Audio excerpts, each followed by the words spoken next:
after all the delays, all the slogans, all the big promises, is this it?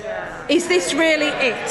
The sum total of ambition for our proud coastal and industrial towns, our villages and our great cities. The Secretary of State was heard with respect. I don't expect the Shadow Secretary of State to be shouted at. Lisa Nandy. Madam Deputy Speaker, they don't disrespect us when they chunter and cheer. They disrespect the people of this country. Seriously, is this it? The sum total of our ambition for our coastal and industrial towns, our villages and our great cities is a history lesson on the rise of the Roman Empire.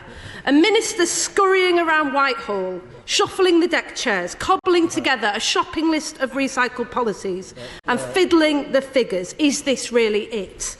For some of us, Madam Deputy Speaker, this is personal. We've lived these failures every single day. We've watched good jobs go, our high streets boarded up, young people who have to get out to get on. He talks about Bury FC. My stepdad was a lifelong supporter of Bury FC, a regular at Gig Lane. His last words to my stepbrother before he died were, "What's the score?" If he were alive today, he would never forgive them for standing aside while this asset at the centre of Bury's community was allowed to collapse. Madam Deputy Speaker, this system is completely broken and he's given us more of the same.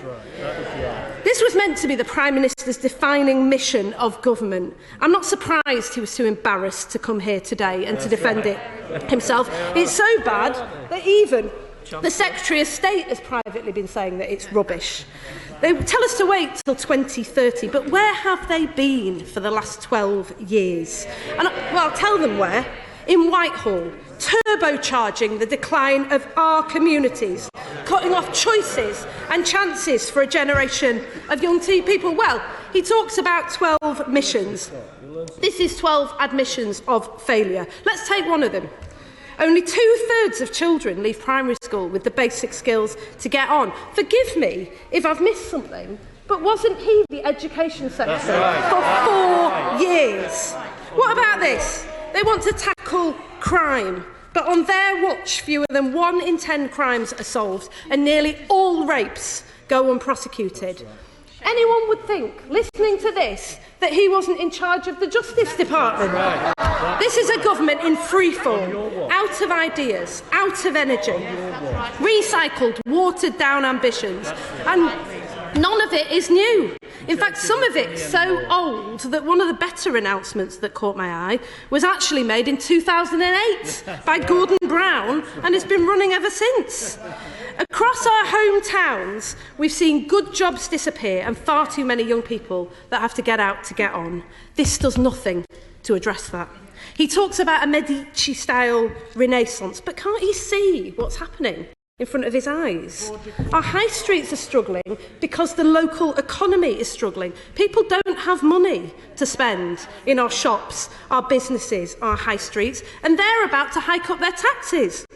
This does nothing to address it. What we needed was a plan to connect our towns and villages to jobs, to opportunities, to our family and to our friends. But they've halved the funding for buses, they've scrapped the rail promises to the north, and where is the digital Britain we were promised?